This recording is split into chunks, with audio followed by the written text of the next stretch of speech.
गुरु बिन ज्ञान ना उपजे, गुरु बिन मिले न मोक्ष, गुरु बिन लिखे ना सत्य को, गुरु बिन मिटे न दोष कबीर। कबीर के इस दोहे में गुरु का महत्व बहुत ही कम शब्दों में लेकिन अत्यंत सटीक रूप से वर्णित किया गया है। व्यक्ति हो या संस्था, मार्गदर्शन के लिए गुरु की आवश्यकता होती ही है। सृष्टि के रचयिता ब्रह्मा, पालनकर्ता विष्णु और संहारकर्ता महेश, इन तीनों का सम्मिलित स्वरूप अत्रि कुल में जन्मे और माता अनुसूया के पुत्र दत्तात्रेय को गुरुओं का गुरु कहा जाता है।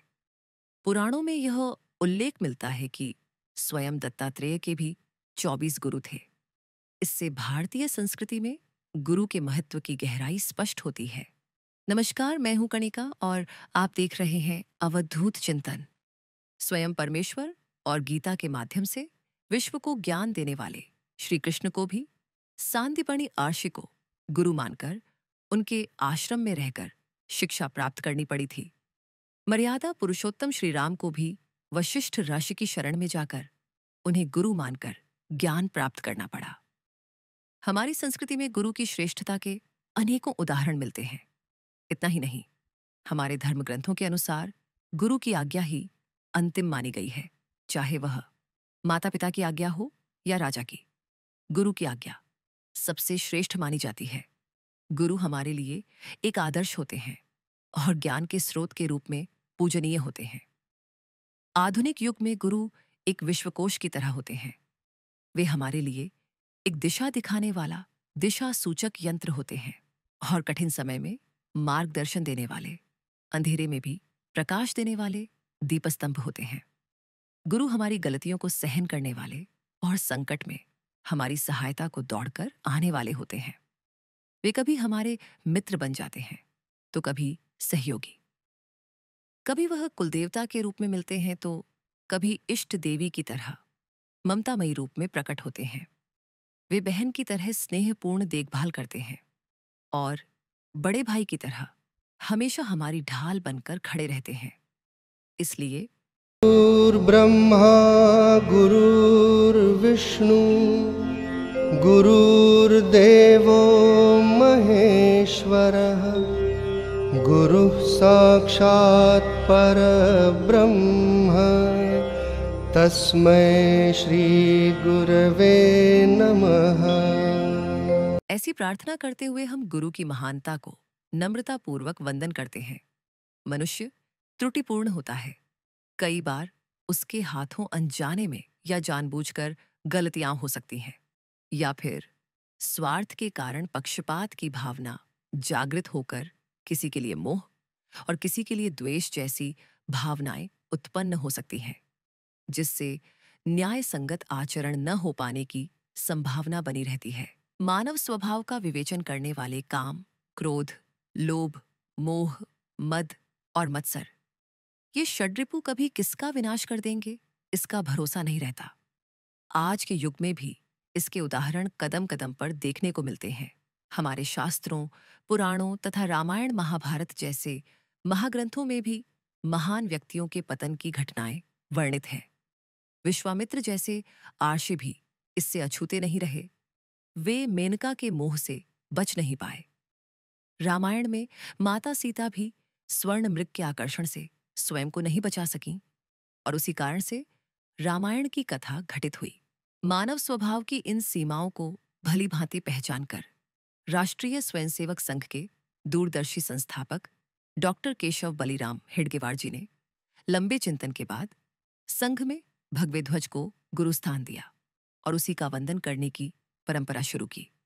वास्तव में देखा जाए तो हिंदुओं के संगठन के रूप में देवों में श्रेष्ठ महादेव भोलेनाथ शंकर, मर्यादा पुरुषोत्तम श्री राम, अहम ब्रह्मास्मि की घोषणा कर अर्जुन को विराट स्वरूप का दर्शन देने वाले भगवान श्री कृष्ण, बुद्धि के देवता गणाधिपति गणेश जैसे देवताओं अथवा शक्ति स्वरूपा उमा, पार्वती एवं अम्बा माता, 16 विद्याओं व 64 कलाओं की अधिष्ठात्री देवी माता सरस्वती, वैभव की देवी माता लक्ष्मी, इन सभी में से किसी को भी संघ का गुरु मानने में कोई आपत्ति नहीं होती। अगर ऐसा निर्णय लिया भी गया होता तो वह भी अनुचित नहीं कहा जाता। हिंदवी स्वराज्य की स्थापना करने वाले छत्रपति शिवाजी महाराज या धर्म के लिए बलिदान देने वाले छत्रपति संभाजी महाराज, इन दोनों में से किसी को भी संघ के गुरुस्थान पर मान्यता देने में कोई कठिनाई नहीं थी, और यदि ऐसा निर्णय लिया गया होता तो उसमें कुछ भी अनुचित नहीं होता। इतना ही नहीं, जिस प्रकार सिख धर्म में गुरु ग्रंथ साहिब को गुरु का स्थान दिया गया है, उसी परंपरा के अनुसार 4 वेद, भगवद गीता, रामायण अथवा महाभारत जैसे किसी भी पवित्र हिंदू ग्रंथ को गुरुस्थानी माना गया होता तो भी उसे स्वीकार्यता प्राप्त होती। लेकिन इतने सारे विकल्प उपलब्ध होते हुए भी राष्ट्रीय स्वयंसेवक संघ ने भगवा ध्वज को गुरुस्थान अर्पित किया। यह संघ के नेतृत्व की दूरदृष्टि और अत्यंत उच्च बौद्धिक क्षमता का परिचायक है। भगवा ध्वज भारत की ऐतिहासिक और प्राचीन सांस्कृतिक परंपरा का प्रतीक है। यह ध्वज हिंदू और बौद्ध परंपराओं में पूजनीय रहा है। भगवा रंग त्याग, ज्ञान, पवित्रता और सेवा का प्रतीक है। छत्रपति शिवाजी महाराज द्वारा स्थापित हिंदवी स्वराज्य अर्थात मराठा साम्राज्य का ध्वज भी भगवा ही था। भगवान श्री राम, भगवान श्री कृष्ण और अर्जुन के रथों पर भी भगवा ध्वज फहराया जाता था। आज भी सभी हिंदू मंदिरों के शिखरों पर यह ध्वज फहराया जाता है। सनातन धर्म के धर्मगुरु आदि शंकराचार्य भी भगवा ध्वज को अपने साथ रखते थे और उसे धर्मदंड जैसा सम्मान देते थे। भगवा रंग वैराग्य और त्याग का प्रतीक है। इसी कारण हिंदू और बौद्ध साधु संत भगवा वस्त्र धारण करते हैं। मुगलों के आक्रमण के समय जब पराजय सुनिश्चित प्रतीत होती थी, उस समय राजपूत स्त्रियां भगवा वस्त्र पहनकर अग्नि में प्रवेश करती थीं, जो त्याग और स्वाभिमान का प्रतीक बन गया। आधुनिक विज्ञान ने भी सिद्ध किया है कि भगवा रंग कम रोशनी में भी अत्यंत स्पष्ट दिखाई देता है। इसलिए रात्रिकालीन यात्राओं में साधु संत भगवा वस्त्र पहनकर और हाथ में ध्वज लेकर चलते हैं, जिससे उन्हें आसानी से पहचाना जा सके। आपने यह भी देखा होगा कि रेलवे या सड़क निर्माण कार्यों में लगे कर्मचारी भी भगवा रंग की जैकेट पहनते हैं, जिससे धुंधली रोशनी में भी उन्हें दूर से देखा जा सके। भगवा ध्वज अग्नि की पवित्र लपटों का प्रतीक है। यह उगते सूरज का रंग है। हनुमान जी को प्रिय सिंदूर का रंग भी भगवा ही है। यह ध्वज हिंदू अस्मिता, हिंदुस्तान की पहचान और हिंदू राज्यों के अद्वितीय शौर्य का साक्षी है।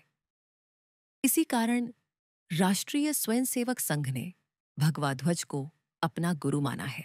संघ की प्रत्येक शाखा में प्रतिदिन भगवा ध्वज का सम्मानपूर्वक आरोहण और अवरोहण किया जाता है। स्वयंसेवक सामूहिक रूप से ध्वज को प्रणाम करते हैं और संघ प्रार्थना कहते हैं। गुरु पूर्णिमा के दिन ध्वज का पूजन किया जाता है और स्वयंसेवक अपनी इच्छा के अनुसार गुरु दक्षिणा अर्पित करते हैं। ध्वज को गुरु मानने वाली संघ ही एकमात्र संस्था है। संघ की अनेक एकमेव व अद्वितीय परंपराओं में से यह परंपरा भी निश्चित ही अत्यंत विशिष्ट है। अगर आपको यह वीडियो पसंद आया हो तो लाइक करें, कमेंट करें, चैनल को सब्सक्राइब करें और बेल आइकन दबाना न भूलें, ताकि आपको हमारे नए वीडियो की सूचना मिलती रहे।